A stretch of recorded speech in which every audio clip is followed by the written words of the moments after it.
नमस्कार, मैं हूं दीपक चौरसिया। आपके अपने शो देश की बहस के साथ हम एक बार फिर से हाजिर हैं। जैसा कि आप जानते हैं, न्यूज नेशन का ये वो मंच है जहां होती है आपके मन की बात। आप जिस मुद्दे को चुनते हैं, हम न सिर्फ उस मुद्दे को पूरे देश के सामने उठाते हैं, बल्कि इस शो में लोग सीधे देश के सामने अपनी बात भी रखते हैं। हमारे दर्शक सीधे लाइव अपने घर से हमसे जुड़ते हैं, इसीलिए इसे कहा गया है देश की बहस। भारतीय टेलीविजन इतिहास में ऐसा कोई शो नहीं है जहां पर दर्शक बहस के अंदर शामिल हो। आज आपने देश की बहस का जो मुद्दा तय किया है वो है, क्या जनसंख्या नियंत्रण के लिए कानून बनाना चाहिए।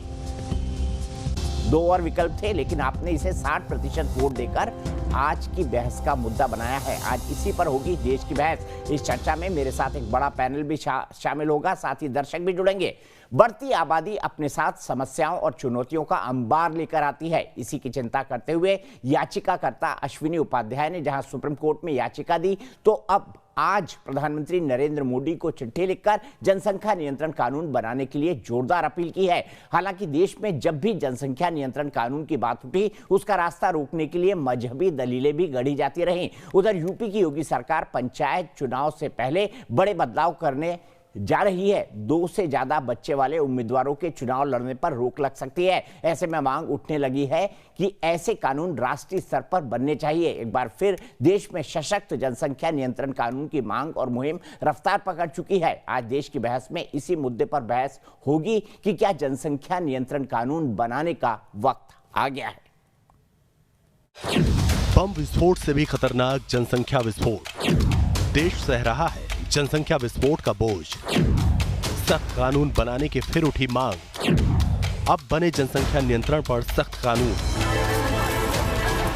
भले ही भारत दुनिया का पहला परिवार नियोजन कार्यक्रम शुरू करने वाला देश कहलाता हो, लेकिन जनसंख्या का बोझ भारत के विकास के लिए खतरनाक होता जा रहा है। जबकि कुछ लोग मजहबी दलीलें देकर भी जनसंख्या की रफ्तार को आगे बढ़ाने की कोशिश कर रहे हैं। यानी वक्त आ गया है कि अब सख्त कदम उठाए जाएं और जनसंख्या नियंत्रण कानून बने। इसी मुहिम को बढ़ाते हुए केंद्रीय मंत्री संजीव बालियान ने जनसंख्या नियंत्रण कानून बनाने की वकालत की है। जो जनप्रतिनिधि बनना चाहते, जो समाज में सेवा करना चाहते हैं, उन्हें कम से कम सबसे पहले वो उस नियम को पालन करें। तो मेरे ने निवेदन किया था योगी जी से कि ऐसा नियम दूसरे प्रदेश में ये बनाया जाए कि 2 से ज़्यादा बच्चे जिसके हों वो पंचायत चुनाव न लड़ पाए। दरअसल यूपी में पंचायत चुनाव नवंबर 2020 में प्रस्तावित है, लेकिन कोरोना काल के चलते चुनाव आगे तक के लिए टल सकते हैं। इन्हीं चुनाव में मांग हो रही है कि अन्य राज्यों की तर्ज पर जिनके सिर्फ 2 बच्चे हैं, उन्हें ही चुनाव में खड़े होने दिया जाए। इसी मसले पर सुप्रीम कोर्ट में बीजेपी नेता अश्विनी उपाध्याय पहले ही PIL दाखिल कर चुके हैं। जमीन हमारे पास दुनिया की मात्र 2%, पानी हमारे पास दुनिया का मात्र 4% और जनसंख्या दुनिया की 20%। आप जरा सोचिए कितना बड़ा हाहाकार होने वाला है भारत के अंदर। हालांकि जनसंख्या नियंत्रण को लेकर सुप्रीम कोर्ट में दायर अर्जी पर 13 जुलाई को सुनवाई हुई थी, जिसमें गृह मंत्रालय और कानून मंत्रालय का जवाब दाखिल होना बाकी है। पिछले साल प्रधानमंत्री मोदी ने भी लाल किले से जनसंख्या विस्फोट पर चिंता जताई थी। हमारे यहाँ बेतहाशा जो जनसंख्या विस्फोट हो रहा है, ये जनसंख्या विस्फोट हमारे लिए, हमारी आने वाली पीढ़ी के लिए अनेक नए संकट पैदा करता है। संयुक्त राष्ट्र की एक रिपोर्ट के अनुसार 2025 से 2030 के बीच भारत सबसे बड़ी आबादी वाले देश चीन को भी पीछे छोड़ देगा और भारत को कई समस्याओं का सामना करना पड़ेगा। आज देश की बहस में इसी मुद्दे पर चर्चा हो रही है कि क्या देश में सख्त से सख्त जनसंख्या नियंत्रण कानून बनना चाहिए, वरना विकास की गाड़ी का पहिया जाम हो जाएगा।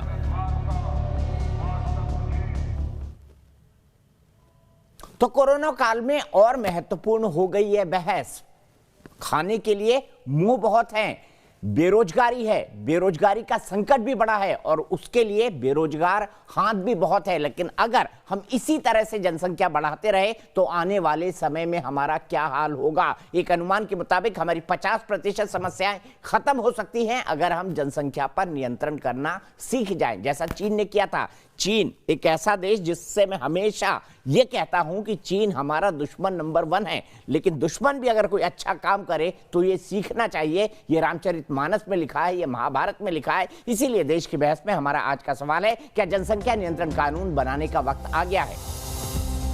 देखिए हमारा सवाल ए हाँ और बी नहीं। आप सीधे हमारा जवाब दे सकते हैं। आप हमारी वेबसाइट पर जा सकते हैं, आप न्यूज नेशन के मोबाइल ऐप को डाउनलोड कर सकते हैं। डाउनलोड करना बहुत आसान है। हमारा ट्विटर हैंडल भी आप जानते हैं, फेसबुक पेज पर भी जाकर राय दे सकते हैं। और इस शो के दौरान हम आपके वोट क्या कहते हैं ये भी दिखाएंगे, और साथ ही साथ अपनी राय या सवाल अगर आपका कोई है तो उसका वीडियो बनाकर हमारे साथ हमको व्हाट्सएप करें। ये भी कहें कि आप अगर शो से जुड़ना चाहते हैं 9711002266 पर। मेरे साथ सभी खास मेहमान जुड़ गए हैं। मेरे साथ गोपाल कृष्ण अग्रवाल जो कि जाने माने अर्थशास्त्री हैं। आज उनका होना मेरे लिए बेहद महत्वपूर्ण है क्योंकि वो जाने माने अर्थशास्त्री भी हैं, इसीलिए शायद बेहतर ढंग से समझा पाएंगे कि इसकी समस्या क्या है। समाजवादी पार्टी के राष्ट्रीय प्रवक्ता अनुराग भदौरिया मेरे साथ हैं। मेरे साथ अश्विनी उपाध्याय हैं, भारतीय जनता पार्टी के नेता हैं, और साथ ही साथ उन्होंने ये पिटीशन करी है जिस पर हो सकता है आने वाले समय में, क्योंकि उनकी पिटीशन को मेरिट के आधार पर सुप्रीम कोर्ट ने स्वीकार किया है, केंद्र सरकार इस पर जवाब अभी तक नहीं दे पाई है। अतिरिक्त वक्त मांगने के बाद भी जवाब नहीं दे पाई, तो क्या ऐसे में फैसला आ जाएगा, इस पर भी बात करेंगे। मौलाना साजिद रशीदी हैं, अध्यक्ष ऑल इंडिया इमाम काउंसिल के, और मेरे साथ असीम वकार साहब है जो कि AIMIM असदुद्दीन ओवैसी साहब की जो पार्टी है उसके राष्ट्रीय प्रवक्ता हैं। आप सब आम लोगों का बहुत बहुत स्वागत है। लेकिन आप जानते हैं मेरा देश का इकलौता ऐसा शो है जिससे दर्शक भी जुड़ते हैं। सीधे चलता हूं मुरादनगर में मनीषा त्यागी जी के पास। मनीषा त्यागी जी, क्या आपको लगता है कि इस तरह का कानून बनना चाहिए?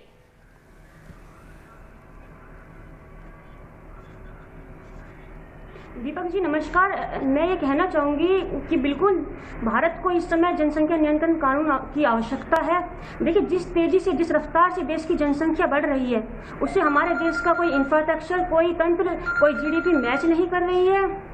दूसरी बात, मैं ये कहना चाहूँगी कि आने वाले समय में भले ही हम ओलंपिक में मेडल ना जीते, भले ही हमारे देश की GDP जो पहले से ही कम है और कम हो जाए, लेकिन हम एक चीज़ में नंबर 1 होने जा रहे हैं, वो है देश की जनसंख्या। ये बड़ा सोचने का विषय है। और मैं यहाँ पर एक देश का नाम लेना चाहूँगी जिसकी आबादी लगभग 86 करोड़ है, वो है स्विट्जरलैंड। और वहाँ प्रति व्यक्ति जो आय है वो लगभग $75,000 है, जो भारत की भारतीय मुद्रा के हिसाब से अगर देखी जाए तो 45 से 50 लाख के करीब आती है। तो इससे हमें ये सबक लेना पड़ेगा कि कोई भी देश तभी तरक्की कर सकता है जब उसकी आबादी नियंत्रित हो। तो ठीक है, यहाँ बिल्कुल सही मनीषा, यहीं से मैं बहस को आगे बढ़ाता हूँ। सीधे मैं चलता हूं यहां से मौलाना साजिद रशीदी जी के पास, उसके बाद काउंटर के लिए अश्विनी उपाध्याय जी को लाऊंगा। मौलाना साजिद रशीदी, देश की सिचुएशन हम सब बहुत अच्छी तरह जानते हैं, क्या आपको नहीं लगता ऐसे हालात में एक जनसंख्या नियंत्रण का कानून आना चाहिए? देखिए, अगर आप 2015-16 के नेशनल फैमिली हेल्थ के सर्वे देख लें तो शायद आपको पता चल जाएगा कि 2005-2004 के मुकाबले में बच्चों की पैदाइश में कितनी कमी आई है। नेशनल फैमिली हेल्थ सर्वे ये कहता है कि 2004 और 5 में ये पैदाइश की जो परसेंटेज थी 3.4 था, लेकिन अभी 2015-16 में जब ये दोबारा सर्वे हुआ तो ये घटकर जो है 2.6 हो गया, यानी करीब एक पॉइंट जो है गिरावट आई है। तो आप कौन से जनसंख्या नियोजन की बात करते हैं भाई?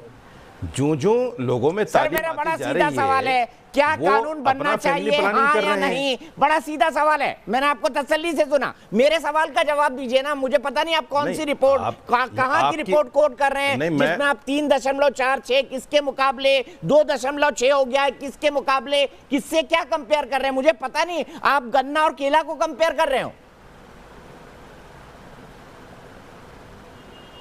मेरी बात तो आपको समझ में आती नहीं, कभी नहीं आई, आज क्या आएगी? सर देश को समझा दीजिए, मेरे समझाने से कुछ नहीं जाता। तो मुझे बताइए कानून की जरूरत है, हाँ या ना? आप बहरे तो है नहीं, मैंने जो आपको बताया है, आपके कान भी खुले हुए हैं। मैंने आपको बताया नेशनल फैमिली हेल्थ सर्वे होता है 2005 में जो हुआ था, फिर 2015 में हुआ। मेरा सीधा सवाल है कि क्या जनसंख्या नियंत्रण के लिए कानून आना चाहिए? ऑल इंडिया इमाम एसोसिएशन के अध्यक्ष मौलाना साजिद रशीदी का क्या सोचना है, हाँ या ना? कानून या तो आना चाहिए या नहीं आना चाहिए? मेरे प्यारे, मेरे भाई, मैं आपको ये कह रहा हूं कि आप देख लीजिए जो सर्वे आ रहे हैं सरकारी, वही कमी बता रहे हैं। सर्वे कार्ड तो लेके आप मत छुपिए, इसमें कौन सा जनसंख्या नियंत्रण कानून लाना चाहते हैं? चाहिए या नहीं? मेरी तो समझ से बाहर है ये चीज। अरे मौलाना साहब, फिर आप आ गए, जलेबी बनाने लगे।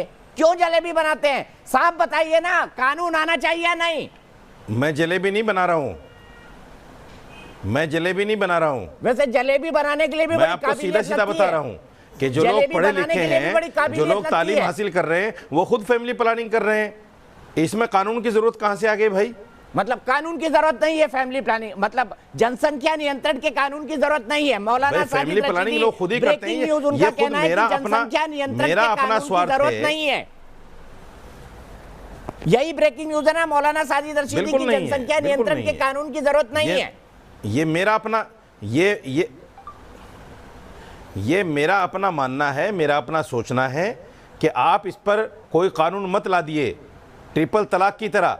जैसे ट्रिपल तलाक की तरह आपने सुप्रीम कोर्ट के फैसले के बावजूद फिर एक कानून ला दिया है, ऐसे ही एक दूसरा कानून जनसंख्या पर मत ला दिए। बताने के लिए कहा था इस देश को जिस चीज की जरूरत है उस पर बात कीजिए। इस देश को कारोबार दीजिए, इस देश को रोजगार दीजिए, इस देश को नौकरियां दीजिए, इस देश की जीडीपी ऊपर लाइए, इस देश में जो भुखमरी है उसको खत्म कीजिए, इस देश में जो दवाइयां नहीं है उसको पूरा कीजिए, हेल्थ सेक्टर में कितनी कमियां हैं वो पूरा कीजिए, जजेस की जो कमियां हैं उनको पूरा कीजिए। 3.5 करोड़ पेंडिंग है, 10 की जगह 1000 बच्चे पैदा होते हैं और आप 10 के लिए अरेंज करते हैं, 23 लाख 1000 और हो जाते हैं। हमारे पास जजेस हैं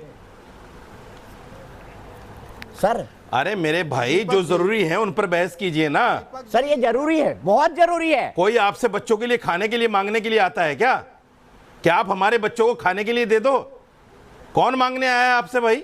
क्यों पैदा कर अरे जो बच्चे पैदा कर रहा है वो पालेगा भी उनको। तर्क दे रहे हैं आप, पालने वाली जात तो ऊपर अल्लाह की है। आदमी ऐसा तर्क दे रहे हैं, ऐसा तर्क दे रहे हैं कि मतलब कोई आपसे खाने के मांगने के लिए आता है। आपसे कोई मांगने आया है? पैदा करे जाएं कि इस देश में कोई भी बच्चा मांगने आया है कि मुझे दे दो मेरे क्यों बच्चों के लिए? हालात पैदा करे जाएं कि इस देश में कोई भी बच्चा खाना मांगे, भीख मांगे। अरे देश में बच्चे कुपोषण का शिकार हैं, देश में बच्चे कुपोषण का शिकार हैं, उसके बारे में सोचिए। देश में बच्चे कुपोषण का शिकार हैं, उसके बारे में सोचिए। कितने बच्चे कुपोषण से मरते हैं, कितने बच्चे भूखमरी से मरते हैं, आप उसके बारे में सोचिए ना।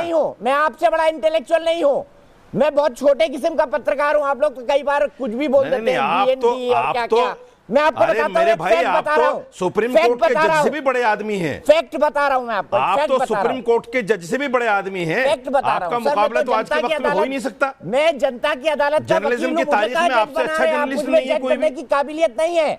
भारत की जमीन दुनिया में 2% है। अच्छा जर्नलिस्ट नहीं कोई आज के टाइम में। का पानी 4% है और हमारी आबादी 20%। दुनिया के मुकाबले में अगर कंपेयर किया जाए आप देते हो तो क्या? जमीन हमारे पास है 2%। अरे पानी आप देते हो क्या? जमीन के मुकाबले पीने का पानी, पानी के मालिक आप हो। 96% अब पानी कहीं और है। आप मुझे बताओ, पानी के मालिक आप हो या जमीन के मालिक आप हो? नहीं रहेंगे, चुप नहीं रहेंगे।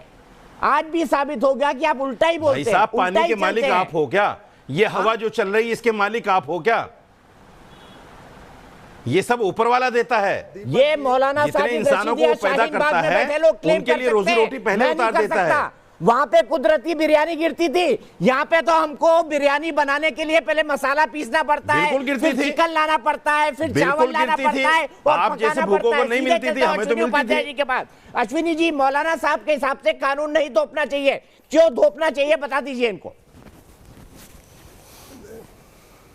दीपक जी, पहली बात तो मैं आपको बता दूं, मेरे हाथ में भारत का संविधान है और ये अगर ये संविधान को मानते हैं तो संविधान का शेड्यूल 7 पढ़ें, जिसमें साफ साफ लिखा हुआ है जनसंख्या नियंत्रण कानून, फैमिली प्लानिंग कानून बनाना सरकार का काम है, जो सरकार ने नहीं बनाया। संविधान का schedule 7 list 3 entry number 20A, मैं इनको कहूंगा संविधान को देखें। अब मैं आता हूं दूसरे विषय पे। ये कह रहे हैं कि कोई खाना मांगने आता, क्यों? 80 करोड़ लोगों को हर महीने मुफ्त का भोजन दिया जा रहा है, वो है क्या? वो क्या है 80 करोड़ लोगों को जो दिया जा रहा है भैया? और कमाने वाले 1, खाने वाले 10, ये क्या चलेगा? और पहली बात ये कि हम चाइना से आगे निकल चुके हैं। 2019 में 125 करोड़ लोगों का आधार बन चुका था।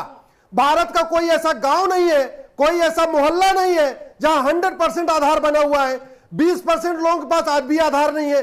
125 करोड़ आधार वाले और 20% बिना आधार वाले, तो 25 करोड़ हो गए बिना आधार वाले, तो टोटल जनसंख्या हो गई 150 करोड़। और जहां तक चाइना से कंपेयर करते हैं, चाइना का क्षेत्रफल हमसे 3 गुना है और जनसंख्या वृद्धि की दर हमारी चाइना से 1.5 गुनी है। चाइना में पर डे 44,000 बच्चे पैदा हो रहे हैं, भारत में पर डे 70,000 बच्चे पैदा हो रहे हैं।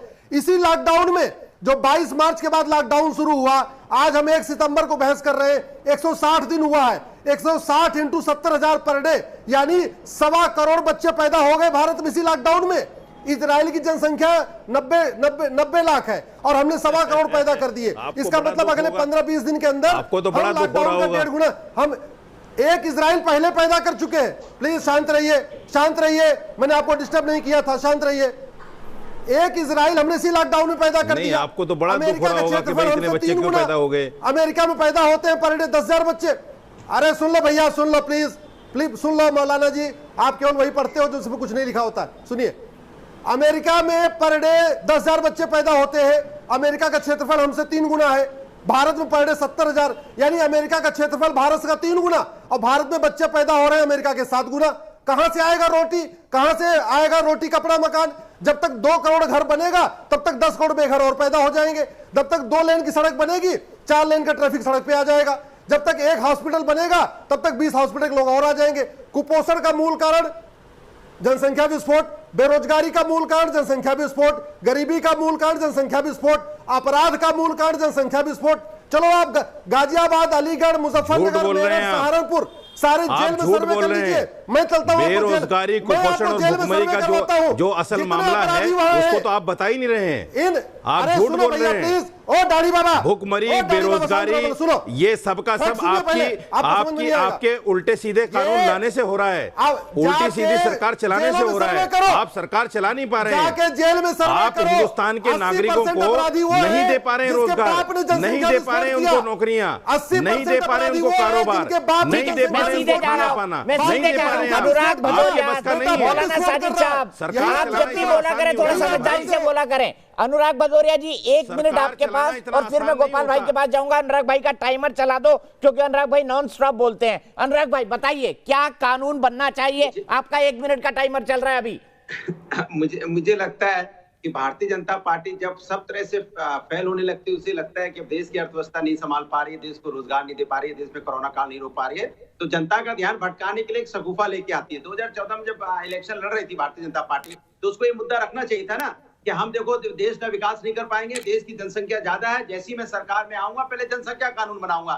तब अच्छी बात थी ना। आज चौबे जी गिना रहे हैं कि ये कमी, ये कमी, ये कमी, तो मैं कह रहा हूँ ये तो पहले भी मालूम था ना आपको, देश की जनसंख्या इतनी। तब आपने क्यों बोला था हम आएंगे देश को, हम कितने ट्रिलियन इकोनॉमी कर देंगे देश की, देश के हर व्यक्ति हर साल 2 करोड़ लोगों को रोजगार दे देंगे, हम आएंगे उसमें हम 15 लाख रुपए हर एक के खाते में भेज देंगे और देश सोने की चिड़िया दोबारा से बन जाएगा। हमें प्राउड होगा कि हमारा देश बहुत आगे बढ़ गया। आज हमारी आर्थिक स्थिति क्या है? तब तो हंसते थे डीजल पेट्रोल की कीमत पे भी बोलते थे कि डीजल पेट्रोल की कीमत ज्यादा, आज तो डीजल पेट्रोल से भी आगे निकल गया। आप ये देखो ना कि आपने जो वादा किया था वो जनता के साथ कौन सा पूरा किया? जो आप वादा करते हो पूरा नहीं करते, खाली इश्यू को डाइवर्ट करने की बात करते हो। क्या इलेक्शन लड़ने के टाइम ये आपको नहीं पता था कि देश की जनसंख्या कितनी है और देश को आपने जो वादे किए थे क्या पूरे कर पाए? आज आर्थिक व्यवस्था हम कितने पे चले गए? 23.9। ठीक है, टाइम आउट अनुराग जी, आपने अपनी बात रख दी, आपका टाइम आउट। सीधे जाता हूँ गोपाल अग्रवाल जी के पास। गोपाल अग्रवाल जी, वो कह रहे हैं कि आप शगुफा छोड़ रहे हैं। हकीकत यह है कि आपने अभी तक सुप्रीम कोर्ट के अंदर गृह मंत्रालय ने और कानून मंत्रालय ने अपने जो जवाब दाखिल करने थे वो नहीं किए हैं। बीजेपी का जनसंख्या नियंत्रण कानून पर क्या स्टैंड है? और पिछली बार इसको बकायदा प्रधानमंत्री लाल किले से एड्रेस कर चुके हैं। आज आपकी पार्टी का क्या स्टैंड है? क्या आपको नहीं लगता कि कोविड के संकट काल के बाद जब हमारे पास संसाधन कम होंगे, और संसाधन वैसे ही हमारे पास कम है, जिस अनुपात में जनसंख्या का विस्फोट हो रहा है, इस कानून को बनाने की जरूरत है? देखिए दीपक जी, आज अभी 3 लोगों को हमने सुना, उसमें जो मौलाना साहब तो कुछ बोल ही नहीं पा रहे थे, वो पता नहीं कहाँ की कहाँ बात डाइवर्ट कर रहे थे, और जो भदौरिया साहब कुछ और ही विषय पे अर्थव्यवस्था और कहाँ चले गए। सबसे ज्यादा प्रमुखता से और स्पष्ट रूप से और लॉजिकली अपने आप को स्टैब्लिश करते हुए अश्विनी उपाध्याय जी ने अपनी बात रखी है। तो इससे स्पष्ट है कि इस देश में जनसंख्या की समस्या बहुत गंभीर है, बढ़ती जा रही है। प्रधानमंत्री भी बोल चुके हैं, सब लोग सब जगह चर्चा हो रही है। मैं नोएडा आसपास रहता हूँ, यहाँ तो बड़ा आंदोलन की तरह मास मूवमेंट भी चल रहा है। तो हमारे को ये बात स्पष्ट है कि जनसंख्या में कुछ ना कुछ कंट्रोल करना है। अब इसको ऑर्डिनेंस लाना है, कानून बनाना है, या अवेयरनेस क्रिएट करना है, या एडमिनिस्ट्रेटिव डिसीजन लेना है, यह सरकार का पहलू है। जहां तक समस्या है, इसके बारे में हम पूरी तरह से वाकिफ है कि यह देश की एक बहुत बड़ी समस्या है और इसके लिए करना चाहिए, यह सब लोग मान रहे हैं। कानून और ऑर्डिनेंस और इसकी बात सरकार करेगी, क्या सोचते हैं, क्योंकि डिस्कशन भी करना होता है। ठीक है, आपने बड़े साफ बोल से कहा कि सरकार को लगता है करना चाहिए, लेकिन अनुराग भाई मैं आपको बता दूं, आपने जितनी देर बोला है आपका ऑडियो नहीं गया है, क्योंकि मैंने बोलने के लिए गोपाल अग्रवाल जी को बोला था और जब तक आप बोल रहे थे आपका पूरा ऑडियो गया था। आप बताइए, आपकी जहाँ सरकारें हैं, जहाँ सरकारें आपकी 20 सेकंड मुझे और दे दीजिए। आपकी सरकार मध्य प्रदेश में क्या कानून आपने बनाया है? ना मैं आता हूँ, फिर आता हूँ गोपाल भाई, मैं फिर आता हूँ। मेरे साथ यकीनन मेरा भी पूरा टाइम आप बताइए कानून। सर मैंने दोनों को एक मिनट दिए थे, मैं फिर आता हूँ। ये तो बड़ा हल्ला मचाने वाले लोग हैं। और अनुराग भदौरिया जी कभी ब्रेक लगा लिया करिए, आपकी पार्टी का सिंबल ही साइकिल है, आपकी ब्रेक फेल साइकिल है, ब्रेक फेल साइकिल। सरकार में 7 साल आए हो गए, ब्रेक फेल साइकिल सिर्फ महाराज जी को ऑडियो जाएगा। यति नरसिंहानंद सरस्वती जी, आपको क्यों लगता है कि ये कानून आना चाहिए?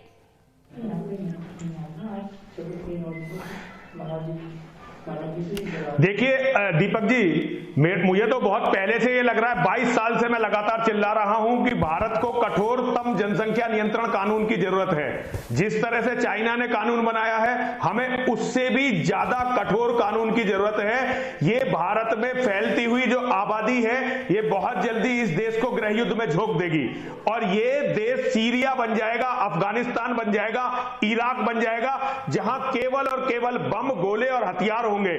क्योंकि यहां अपराधियों की, मैं किसी धर्म से नहीं जोड़ रहा हूं, मौलाना साहब चाहें तो अपने धर्म से जोड़ सकते हैं, लेकिन फैक्ट यह है कि यहां भूखे नंगे लोगों को बहुत सारे लोग धर्म के नाम पर आबादी बढ़ाने के लिए प्रेरित कर रहे हैं और ये भूखे नंगे लोग इस देश को बर्बाद करके छोड़ेंगे।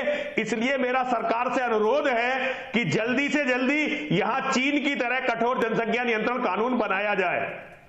ठीक है, मौलाना साजिद रशीदी, उन्होंने आपको साफ तौर पे कहा कि कुछ लोग हैं यहां पर जो यहां पर जानबूझकर जनसंख्या बढ़ाना चाहते हैं और आप जैसे लोग खड़े हो जाते हैं। अगर कोई अच्छी काम हो, पंडित जी से पूछिए कितने बच्चे हैं इनके? दलित लोगों को, दलित पाकिस्तानियों को नागरिकता देने के लिए उसके खिलाफ भी खड़े हो जाते हैं। जनसंख्या नियंत्रण कानून आ रहा है, उसके खिलाफ भी खड़े हैं आप। इसके अलावा 3 तलाक सुप्रीम कोर्ट ने कहा कानून बनाए सरकार, उसके खिलाफ भी आप अभी बोल रहे थे। अयोध्या में राम मंदिर बने तो आप जैसे लोग बोलते हैं 400 साल बाद गिर जाएगा। देखिए ऐसा है, देखिए दीपक चौरसिया भाई, एक बात समझ लीजिए, ये जनसंख्या नियंत्रण कानून जो लाने की बात कर रहे हैं, जितने भी लोग कर रहे हैं, इनका दर्द ये नहीं है कि ये आबादी बढ़ती जा रही है। इनका दर्द ये है कि मुसलमानों की आबादी बढ़ रही है और गृह युद्ध शुरू हो जाएगा। इनसे पंडित जी से पूछे कितने बच्चे हैं इनके। अरे जिन्होंने बच्चा पैदा करके नहीं देखा, जिनके बच्चे ही नहीं है, वो जनसंख्या नियंत्रण कानून लाना चाहते हैं। मुसलमानों वो जनसंख्या नियंत्रण कानून लाना चाहते हैं। अरे भाई शादी तो करके देखो, बच्चा क्या होता है, बच्चे से प्यार क्या होता है पता चलेगा आपको। शादी तो करके देखो, आपको पता चलेगा बच्चा क्या होता है, बच्चे से प्यार क्या होता है, बच्चा किसको कहते हैं, आपको क्या पता? आपको क्या पता भाई? आपने शादी नहीं की, आपने कोई बच्चा पैदा नहीं किया, आपको क्या पता बच्चा क्या होता है? आप जनसंख्या नियंत्रण कानून की बात कर रहे हैं, आप मुद्दे की बात कर रहे हैं, सारे रंडवे मिलकर जनसंख्या कानून की बात कर रहे हैं। बड़ी अजीब बात है। हम अच्छे बच्चे पैदा करना चाहते हैं जो अच्छी दुनिया बने। ये कोई व्यक्तिगत बात नहीं है। उस आदमी को बिल्कुल हक नहीं है जिसने शादी ना की हो, जिसने शादी ना की हो उसको हक नहीं बोलने का कि बच्चे पैदा मत करो। सर इस देश में प्रजातंत्र है जिसकी दुहाई आप जैसे दाढ़ी वाले ज्यादा देते हैं, उनकी आवाज दबाना चाहते हैं। अब कहाँ गई अभिव्यक्ति की आजादी आपकी? मौलाना साजिद रशीदी, अब कहाँ गई आपकी अभिव्यक्ति की आजादी? क्या पता बच्चा किसको कहते हैं भाई? अब क्या हो गई? आपको क्या पता बच्चे का प्यार क्या होता है? आपको क्या पता बच्चा कैसे पैदा होता है, बच्चा कैसे पाला जाता है, बच्चे के दुख दर्द क्या होते हैं, बच्चे के पालने में तकलीफें कितनी होती है, आपको क्या पता? पैदा कर देंगे। अरे भाई आपको क्या पता? एक मिनट आपकी तो नस्ल खत्म हो जाएगी। महाराज जी मैं आपके पास आऊंगा, मौलाना साहब नहीं तर्क दे सकते, इसके अलावा तर्क नहीं होंगे इनके पास। मैं कई साल से इनके साथ डिबेट कर सकता हूँ, कर रहा हूँ। आप इनसे गन्ने की बात करेंगे, एग्जाम्पल देंगे केला का, छोड़ दीजिए इनको। मैं सीधे गोपाल अग्रवाल जी के पास जाता हूं। गोपाल अग्रवाल जी, देखिए इस बात पर भी विरोध आ रहा है। मौलाना साजिद रशीदी बोल रहे हैं कि कई मुसलमानों को संकट में खड़ा करने के लिए, उनकी आबादी कम करने के लिए कानून तो नहीं लाया जा रहा। आप बताइए, आप एक अर्थशास्त्री भी हैं, कितना भार पड़ता है अगर जनसंख्या? मैंने ऐसा नहीं कहा, आप गलत सवाल नहीं, देखिए सबसे बड़ी बात है मौलाना जी, अब शांत हो जाइए। सिर्फ गोपाल अग्रवाल जी को ऑडियो जा रहा है। हाँ, देखिए सबसे पहली बात है कि जब भी चोर की दाढ़ी में तिनके वाली बात है, कौन कह रहा है कि मुसलमानों की आबादी को रोकने की बात है, कानून ला रहे हैं? ये जो मौलाना साहब इतने बौखला रहे हैं, यहाँ से खुद स्पष्ट इनके स्टेटमेंट से नजर आ रहा है कि इनके क्या आने वाले समय में इनके क्या ख्वाब हैं और किस तरफ ये देश को ले जाना चाहते हैं। दूसरी बात यह है कि जब ट्रिपल तलाक की बात आपने कही, धारा 370 की बात की, सीएए की बात करी, भदौरिया जी ने कहा था कि हमने कौन सी चीज अपने मैनिफेस्टो में जो की है वो नहीं की, सारी तो हमने इम्प्लीमेंट करी है। धारा 370, सिटीजनशिप अमेंडमेंट एक्ट, एनआरसी, उसके बाद जो ट्रिपल तलाक और पूरी तरह से जो भी बात है। अभी हमारे एजेंडा में और भी चीजें हैं जो कि हमारे मैनिफेस्टो में है। उसको कैसे करना, कब करना, थोड़ा समय लग सकता है, लेकिन कंसेंसस बिल्ड होना पड़ता है। यूनिफॉर्म सिविल कोड की भी हम लोगों ने बात की है। ये सारी चीजें एक धर्मनिरपेक्ष राष्ट्र को, मजबूत राष्ट्र को खड़ा करने के लिए आवश्यक है। और जनसंख्या नियंत्रण में केवल मुसलमानों को क्या प्रॉब्लम है?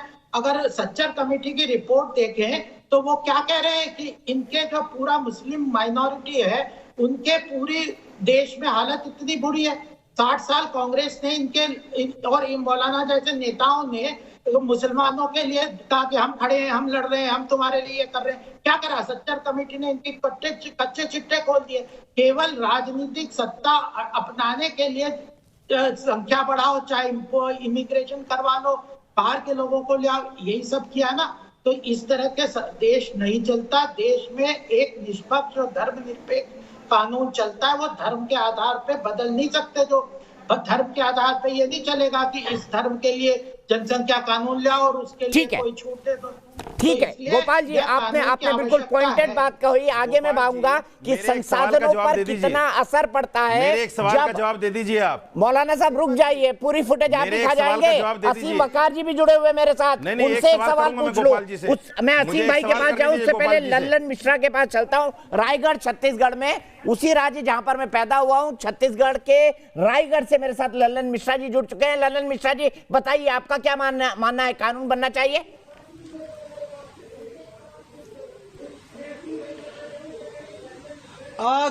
दीपक जी, बड़ा ही मुझे चर्चा को सुनने के बाद मैं समझ नहीं पा रहा हूं कि मौलाना साहब इस विषय पे भी विरोध कर रहे हैं। मुझे तो लग रहा है मौलाना साहब सिर्फ विरोध के लिए विरोध कर रहे हैं।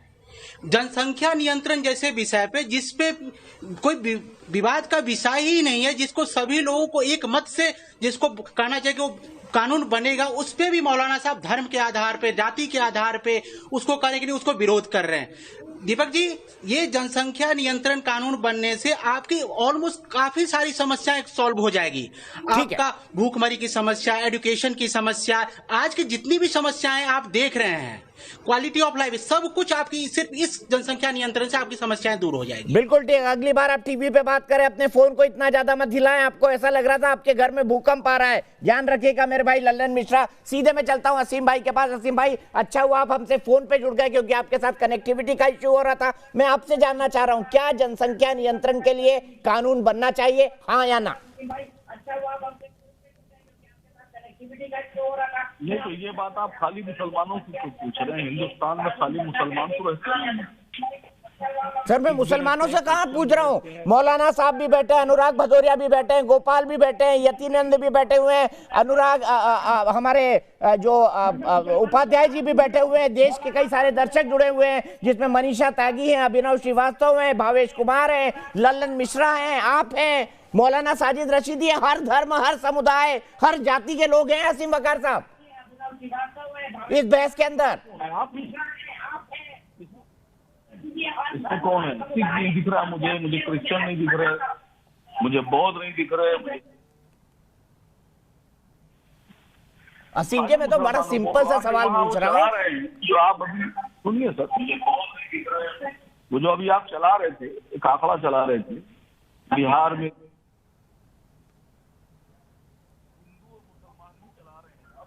उसमें भी आपने पूरे आसिफ भाई आपकी बिल्कुल आवाज नहीं आ रही। मैं एक बार फिर टेक्निकल टीम को कहूंगा कि आपका ऑडियो ठीक करें। इस बीच एक बड़ी खबर आ रही है, सुप्रीम कोर्ट में जो मामला चल रहा है उससे जुड़ी हुई। जनसंख्या नियंत्रण कानून पर देश की सबसे बड़ी अदालत जल्द ही इस पर सुनवाई कर फैसला कर सकती है। इस वक्त की बड़ी खबर है, बीजेपी नेता अश्विनी उपाध्याय की याचिका पर कोर्ट ने 10 जनवरी को ही केंद्रीय गृह मंत्रालय और कानून मंत्रालय से जवाब मांगा, जिस पर 4 हफ्ते की मोहलत मांगी गई थी। अभी तक केंद्र सरकार ने अपना जवाब दाखिल नहीं किया है। सुप्रीम कोर्ट में सुनवाई भी लंबी खिंचने की संभावना कम है और माना जा रहा है कि जनसंख्या नियंत्रण मामले में जल्द से जल्द सुनवाई हो सकती है। अश्विनी उपाध्याय जी, चूंकि कानून मंत्रालय और गृह मंत्रालय ने अपना जो जवाब है या काउंटर है वो दाखिल नहीं किया है, ऐसे में इस केस का लीगल स्टेटस क्या होता है? कैसे होगी आगे की कार्रवाई और सुनवाई अगर सरकार तटस्थ बनी रहना चाहती है तो?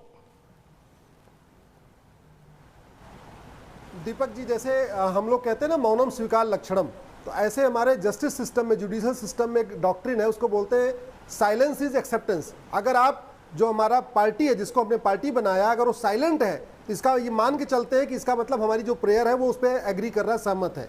अभी तक केंद्र सरकार का, गृह मंत्रालय, कानून मंत्रालय का जवाब नहीं आया है, तो साइलेंस इज एक्सेप्टेंस वाली डॉक्ट्रिन यहाँ लागू होगी। इसका मतलब उनको हमारी पिटीशन, जो हमारी मांग है जनसंख्या नियंत्रण पे, वो तैयार है। इसीलिए मैंने 13 जुलाई को जब मैटर लगा तब भी यही कहा था सुप्रीम कोर्ट से कि आप काउंटर का इंतजार क्यों कर रहे हैं, आप बहस शुरू कर दीजिए। लेकिन 13 जुलाई को गृह मंत्रालय और कानून मंत्रालय के वकील ने इस बहुत रिक्वेस्ट किया, हमको 4 हफ्ते का टाइम दे दीजिए, हम जवाब दाखिल करेंगे।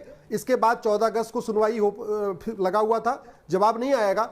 अब इसकी फाइनल हियरिंग होनी है, प्लीडिंग कंप्लीट है, जवाब आए तो, जवाब नहीं आए तो मामला सुनने फाइनल हियरिंग के लिए तैयार है। और इस पे एक दिन बहस होनी है, कोई बहुत लंबी चौड़ी बहस नहीं होनी है, ट्रिपल तलाक जैसा कोई 1 हफ्ते नहीं चलना है, कोई इसको संविधान पीठ को नहीं सुनना है, इसको 2 जज या 3 जज सुन सकते हैं आराम से।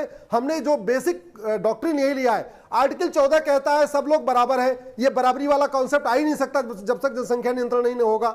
आर्टिकल 15 कहता है जाति, धर्म, भाषा, क्षेत्र के आधार पर भेदभाव नहीं होगा, वो तब तक नहीं लागू हो सकता जब तक जनसंख्या विस्फोट नहीं रोका जाएगा।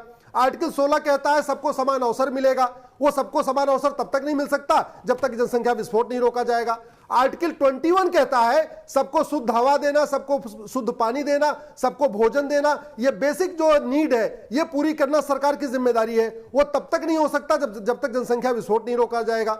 और सबसे बड़ी इंपॉर्टेंट ये कि संविधान के शेड्यूल 7 में जहां काम का बंटवारा है, लिस्ट 1 यूनियन लिस्ट है, लिस्ट 2 स्टेट लिस्ट है, लिस्ट 3 कॉन्करेंट लिस्ट है, उस कॉन्करेंट लिस्ट में इसका प्रोविजन है। हमने यही कहा है कि संविधान लगातार बदला गया, सुप्रीम कोर्ट के फैसले बदले जा चुके हैं, और जो हमारे ऑलरेडी संविधान में उसको क्यों नहीं लागू किया जा रहा है। सिमिलर मैटर पाकिस्तान के सुप्रीम कोर्ट में चल रहा है। पाकिस्तान की सुप्रीम कोर्ट ने ऑलरेडी वहां पे कमेटी बना दिया है, कुछ जजेस की, कुछ पॉलिटिशियंस की, कुछ IAS IPS की वहां पे कमेटी बन गई है, वो अब वहां अपना तैयारी कर रहे हैं पाकिस्तान में। दूसरा, जो लोग इसको धर्म से जोड़ रहे हैं, ईरान में 1990 में लागू हो चुका था, चाइना में बहुत पहले से लागू हो चुका है। एक बात मैं महत्वपूर्ण कहना चाहूंगा दीपक जी, हम 1947 में आजाद हुए, चीन हमसे 2 साल के बाद आजाद हुआ 1949 में। 1949 में चीन आजाद हुआ और 1950 में उसने हम दो हमारे दो लागू कर दिया। उसके बाद भी देखा कि जनसंख्या नियंत्रण नहीं हो पा रहा है, 1977 में उसने हम दो हमारे एक कर दिया, फिर जाके 2015 में उसने फिर से हम दो हमारे दो किया, और उसने 60 करोड़ बच्चों को पैदा होने से रोक दिया। अगर हमने भी चीन के साथ 1950 में हम दो हमारे दो मजबूती के साथ लागू किया होता तो हमने भी लगभग 50-60 करोड़ बच्चे नहीं पैदा होने दिए होते। आज हमारी जनसंख्या 90 करोड़ के आसपास होती। 90 करोड़ होती तो कुपोषण नहीं होता, बेरोजगारी नहीं होती, गरीबी नहीं होती, ये जो छोटी छोटी जमीन और पानी के लिए लड़ाइयां हो रही ये नहीं होती है, जंगल इतने कम हो गए वो नहीं होता। ठीक है, सीधे चलता हूं अनुराग भदौरिया जी के पास। अनुराग भदौरिया जी, आपने पॉलिटिकल स्पीच तो बहुत दे दिया, लेकिन मेरे सवाल का जवाब नहीं दिया। मैं बड़ा सिंपल सवाल आपसे पूछ रहा हूं, बहुत सिंपल। समाजवादी पार्टी की क्या राय है, क्या जनसंख्या नियंत्रण के लिए कानून बनना चाहिए, हाँ या ना? क्या आप इस मांग के समर्थन में या मांग के विरोध में? देखिए, जब कोई कानून बनता है तो आपको अच्छी तरह पता है, कानून पे सभी लोग आपस में बैठते हैं, बैठ के उस पे बहस होती है, उसके बाद कानून बनता है। लेकिन भारतीय जनता पार्टी तो मैंने कहा ना, सर भारतीय जनता की पार्टी की बात मत करिए, आप समाजवादी पार्टी के प्रवक्ता हैं। आप जितने आरोप लगाना चाहते थे आपने लगा दिए। मैं सिर्फ ये पूछ रहा हूँ, समाजवादी पार्टी चाहती है कानून बने या ना? मैंने बोला अनुराग भदौरिया जी, समाजवादी पार्टी की क्या राय है ये बोल दीजिए। हमने आज तक विचार नहीं किया इस पर, बोलिए ना क्या राय है समाजवादी पार्टी की? कानून बनना चाहिए या नहीं बनना चाहिए? मैं कहना, हमारे आपके बोलने से टीवी डिबेट पे तो कानून बनता नहीं है। कानून तो उसके लिए बहस होगी, सभी लोग। अरे सर, टीवी डिबेट इसलिए होती है कि तमाम पॉलिटिकल पार्टी अपने एजेंडे को देश के सामने रख सके। आप बताइए समाजवादी पार्टी का इस मामले पर क्या एजेंडा है, बताइए। कांग्रेस की गवर्नमेंट थी, सबसे ज्यादा विरोध किया तो भारतीय जनता पार्टी ने किया था। हम 10, हमारे जगदीश, पता नहीं क्या क्या, याद होगा आपको। अरे फिर कहाँ चले गए अनुराग भाई? आप भी मौलाना साजिद रशीदी के भाई बनते जा रहे हैं छोटे। आम पूछो तो केला बोलते हैं, आम पूछो तो केला बोलते हैं। हो रही है यहाँ पे, सबकी बिजनेस खत्म हो चुकी है, देश की अर्थव्यवस्था टूट चुकी है। सर इसीलिए तो जनसंख्या नियंत्रण कानून जरूरी है, क्योंकि इतने मुंह को हम खिला नहीं सकते। मैं क्या आपको बेसिक 2 + 2 4 नहीं समझ आ रहा अनुराग भदौरिया? जिम्मेदारी बनती थी इस पे डिबेट कराना, बहस कराना, फिर कानून बनेगा। कानून तो डिबेट और बहस के बाद बनेगा ना पार्लियामेंट में। तो क्यों नहीं पार्लियामेंट में? सर समाज में बहस हो तो कोई दिक्कत है? कहीं कानून में लिखा है भारत के संविधान में कि समाज में और टीवी स्टूडियो पर इस पर बहस ना हो? कहाँ लिखा है मुझे बता दीजिए, मैं अभी बंद कर देता हूँ बहस। कहाँ लिखा है अनुराग भदौरिया, बता दीजिए, मैं अभी बंद कर देता हूँ बहस। मध्य प्रदेश में उन्होंने कानून हटा दिया। मध्य प्रदेश में यही आपको याद होगा 2001 से 2005 तक था कि अगर जिससे 2 से ज्यादा बच्चे वहां पे जिला पंचायत का इलेक्शन नहीं लड़ सकता। और 2005 के बाद यही भारतीय जनता पार्टी। आप जनेश्वर मिश्रा को मानते हो कि नहीं मानते हो? लोहिया जी, जनेश्वर जी कहते थे हम तो हमारे को होना चाहिए, आपको पता नहीं है क्या? अनुराग को डाइवर्ट करना चाहती है। अनुराग भदौरिया जी, मैं एक बात बताऊं, आप बहस नहीं करते ना, आप कोई लॉजिकल आर्गुमेंट करते हैं। आप एक रटा भाषण लिख कर आते हैं और उसको बिना रुके बोलते रहते हैं।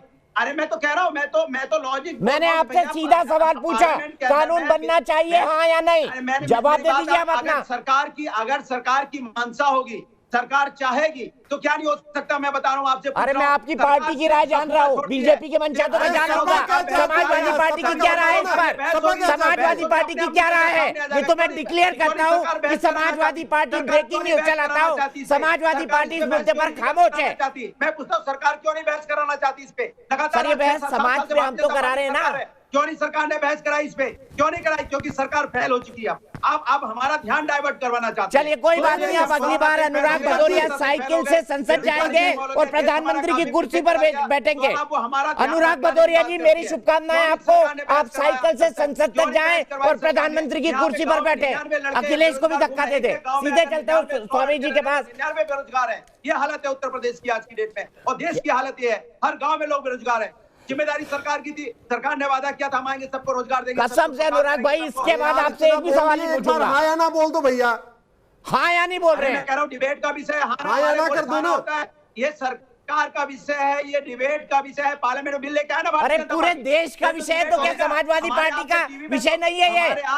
अगर देश की कोई बात है तो वो समाजवादी पार्टी की नहीं है। समाजवादी पार्टी का ईरान, चाइना में अपनी सरकार चलाती है। दीपक भाई, होता है सर, हमारे आपके बैठ के टीवी में बैठने से तय नहीं होता है।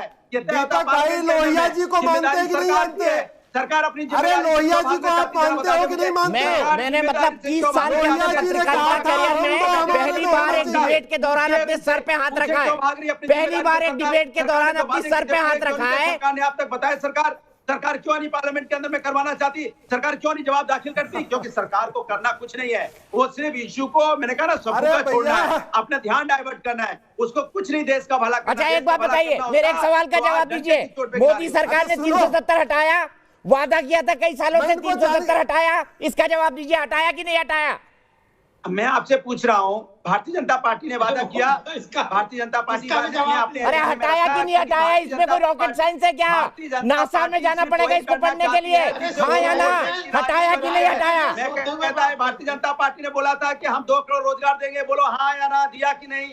दिया, हाँ या ना बताइए, हाँ या ना? सवाल पूछना मेरा काम नहीं है, आप गोपाल श्रीवास्तव से गोपाल अग्रवाल जी से पूछ सकते हैं। अपनी तरफ से खाते में आएंगे, बोलिए हाँ या ना? तब ना 15 लाख रुपए दिए खाते में, 2 करोड़ को रोजगार दिया। आज देश की हालत है 2 करोड़ तो 15 करोड़ लोगों को मुद्रा लोन के द्वारा रोजगार दिया। देश की अर्थव्यवस्था कृषि क्षेत्र में लोगों को, लाखों लोगों को रोजगार दिया। मैं वक्त नहीं बर्बाद करना चाहता डिबेट का। अनुराग जी मुझे पता है जनसंख्या पे कोई बात नहीं कहना चाहते हैं, कोई दिक्कत नहीं है, आपकी अपनी वोट बैंक की समस्या, आप नहीं बोलना चाहते, मैं नहीं शामिल करता आपको बहस में। स्वामी जी आप प्लीज अनुराग जी को ऑडियो नहीं, उनसे क्या पूछो क्या जवाब देते हैं वो। स्वामी जी मैं आपके पास आना चाहूंगा, आपको क्यों लगता है कि ये परिस्थितियां जो है आज की हालात चलती रही तो चीजें हाथ से निकल जाएंगी? इस पर आपका एनालिसिस क्या है? आपकी बहुत स्टडी भी है इस मसले पर।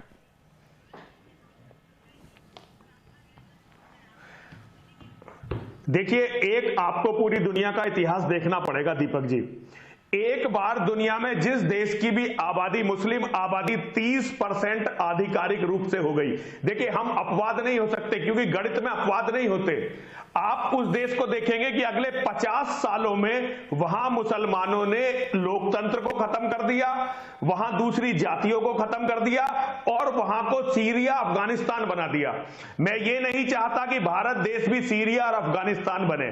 मैं ये नहीं चाहता कि यहां लोगों को जीवित रहने का भी अधिकार ना हो। मैं ये नहीं चाहता कि यहां हर आदमी से कल ये कह दिया जाए कि हर लड़की से कि तुम्हें बुर्का ही पहनना पड़ेगा और लड़कियों की यूनिवर्सिटियों को बंद कर दिया जाए। मैं चाहता हूं कि मेरे बच्चे यहां गौरव और सम्मान से, जैसे हमारे पूर्वज रहे थे वैसे ही रहते रहें। हमें पूरे विश्व के इतिहास को देखना पड़ेगा, हमें नॉर्वे को देखना पड़ेगा, हमें स्वीडन को देखना पड़ेगा, हमें जर्मनी को देखना पड़ेगा, जहां आज इस तरह के बवाल हो रहे हैं। दीपक जी, हम कोई आज से नहीं, हम पिछले 1400 साल से इस्लाम के जिहाद के शिकार हैं और जब भी राज इनके हाथ में, राज किसी के भी हाथ में चला जाए कोई फर्क नहीं पड़ता, लेकिन इस्लाम के जिहादियों के हाथ में राज नहीं जाना चाहिए।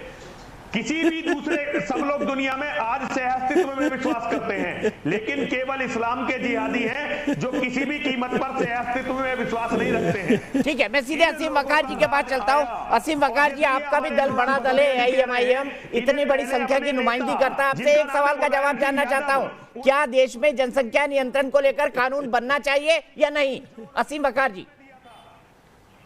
नहीं, मैंने पहली बार जो आपसे पूछा था जब मेरी बात कट गई थी कि देश में सिर्फ हिंदू और मुसलमान तो रहते नहीं, कि खाली मुसलमान बैठकर बात कर लेंगे या मुसलमानों सवाल पूछेंगे या हिंदू कर लेंगे। आपने इस डिबेट में सरदार को बिठाया नहीं, किसी कोई क्रिश्चियन नहीं दिख रहा है, कोई बौद्ध नहीं दिख रहा है।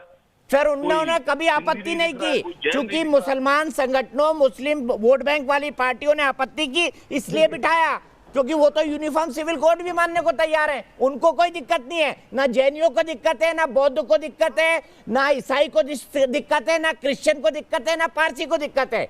अगर आप सुनना ही चाहते हैं मोरे मुझसे, दिक्कत आप लोगों को है और आप जैसी पार्टियों को है। अच्छा, एक काम कीजिएगा, देखिए मैं तो वो जो बैठे हुए हैं गेरुआ कपड़ा पहले भी, इनसे जो गाली खिलवा रहे थे आप, तो आप तो बड़ा ठुड्डी पे हाथ लगा के सुन रहे थे, तो थोड़ा सा मुझे बोल लेने दीजिएगा। देश जब आजाद हुआ 1950, क्या सच को आप गाली मानते हैं? 47 आप सच को गाली मानते हैं क्या? 47 में जब बंटवारा हुआ तो उस वक्त देश की आबादी कितनी थी और मुसलमान कितने थे और हिंदू कितने थे? मुसलमान कितने थे बताइए? 4 करोड़ 60 लाख और हिंदू थे 31 करोड़ जब देश आजाद हुआ। आज की आबादी सन 2020 की देख लीजिए, 96 करोड़ 60 लाख से ज्यादा हिंदू भाई हैं। ये झूठे आंकड़े मौलाना कहां से गिनवा रहे हो आप? थोड़ा सुनो मेरे भाई, सुनो मेरे भाई, चुपचाप सुनो। तुम्हारा स्टैंडर्ड में जानता हूं मेरे लाल, थोड़ा सा सुनो मेरे। नहीं, असल में आप लोगों को आंकड़े तो पता है नहीं, 60 लाख और आपको केवल झूठ बोलना है, सच तो ना सुनना है ना आपको बोलना है। सुनो, सुकून से सुनो, थोड़ा सा मेरी बात सुनो। 96 करोड़ 60 लाख हिंदू हैं आज और 17.5 करोड़ के आसपास मुसलमान हैं। लगभग 14.5% हम हैं। और आप अपना देख लीजिए कि हम 4.5 करोड़ 4 करोड़ 60 लाख से बढ़कर कितने बढ़े? और आप 31 करोड़ से बढ़कर कितने बढ़े। तो ऐसा थोड़ी ना कि मुसलमान बहुत आबादी बढ़ा देता है या मुसलमान को कोई आप हमको कोई ऐतराज है। तो बहुत अच्छी बात है ना सर। कि आप जब अरे असीम वकार भाई, बहुत अच्छी बात है। तब तो आपको तुरंत इस कानून का समर्थन कर देना चाहिए। तब तो तुरंत आपको इस कानून का समर्थन करना चाहिए। चलिए मेरे साथ बोल दीजिए कि आबादी को नियंत्रण करने वाला कानून इस देश में बनना चाहिए, चाहे मुसलमानों हिंदुओं की आबादी खत्म करने के लिए। बनाइए आप कानून, बोलिए। अरे सुनिए सर, आप जैसे पत्रकारों से 1000 गुना काबिल है हम लोग। आप जैसे पत्रकारों से हम लोग गिनती करते नहीं आप लोगों की। आप मत करिए सर, मुझे फर्क भी पड़ता नहीं। मैं तो सम्मान के साथ आप बुला रहा हूँ। अगर आप बदतमीजी करते हैं तो मैं हटा देता हूँ। अगर जब मैं गिनती में ही नहीं हूँ तो बैठते क्यों मेरे चैनल पर?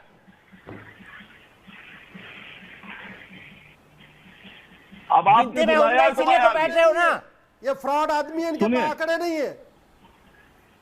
बातें बड़ी बड़ी करेंगे। आ गया, आपने बुलाया, मैं आ गया। तो बताइए ना, जब गिनती में नहीं रखते हैं तो।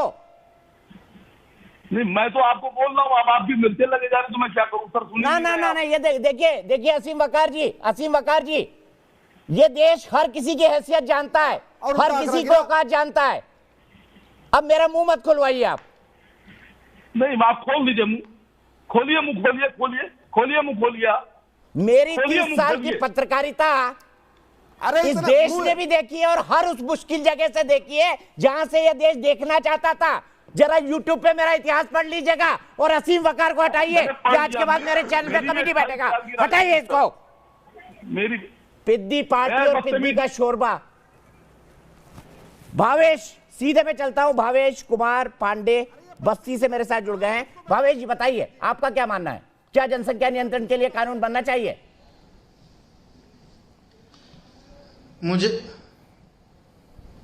मुझे तो यह नहीं समझ में आता है कि सबसे पहले कि जनसंख्या नियंत्रण कानून के लिए सिर्फ एक शब्द में बात होनी चाहिए कि हाँ, हम जनसंख्या नियंत्रण कानून के साथ हैं।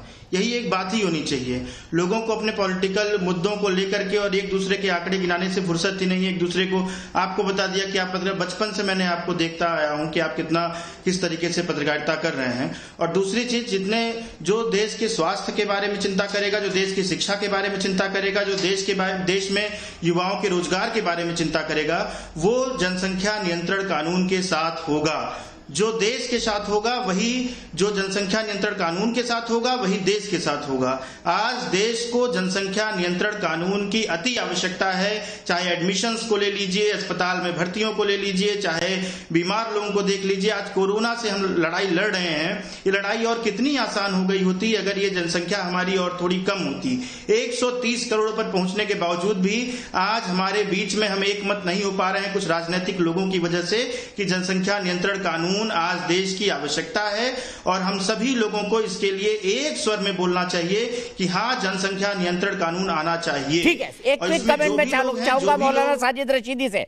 मौलाना साजिद रशीदी, अगर एक परिवार 10,000 रुपए महीने में कमाता है, एक परिवार 2 बच्चे हैं, और अगर उसकी जगह उसके 10 बच्चे हो तो क्या 10 बच्चों का भरण पोषण वो ठीक से कर सकता है? हाँ या नहीं, बता दीजिए। 2 की जगह 10 बच्चे हो तो क्या 10,000 रुपए में? देखिए, अभी उपाध्याय ने एक बात कही जो बहुत, सुनिए, उपाध्याय जी ने एक बहुत आपत्तिजनक बात कही कि हम 60 करोड़ बच्चों मेरे को सवाल का जवाब दीजिए। मेरे सवाल का जवाब दीजिए। माफ कीजिएगा मौलाना, नहीं आने दे सकते थे। आप उनको ये इतनी आपत्तिजनक बात है। मेरे सवाल का जवाब इतनी आपत्तिजनक बात है, मैं आपको वक्त दूंगा। मेरे सवाल का जवाब दे दीजिए। आप ही के सवाल का जवाब दे रहा हूं। आपके चैनल पर बैठकर जो लोग इस तरह की बातें करते हैं, आप उनको रोकते नहीं है। बच्चों को मारना कितनी बुरी बात है। आप उनको लालन पोषण नहीं कर सकते, आपके हाथ में नहीं लालन पोषण। हमारा मानना यह है कि खुदा बच्चे पैदा करता है, इंसान पैदा करता है और वही उनको खिलाता है। आप कौन है भाई? अरे आप कौन है भाई? आप कौन है खिलाने वाले किसी को? आप कौन है किसी को देने वाले? आप कहे मार दिया होता, आप बच्चों को नहीं आने दिया होता, ये भाषा कहां? ये आपको इसलिए तो मिर्ची लग रही है कि बच्चों को नहीं लाया जाता, बच्चों को मार दिया होता, आज नहीं होता। 90 करोड़ हो गए, हमारे रोजगार इतने होते। आप मुझे बताइए, आप मुझे बताइए कितने रोजगार देगी सरकार ने? अरे सरकार सिर्फ कानून ला रही है, सरकार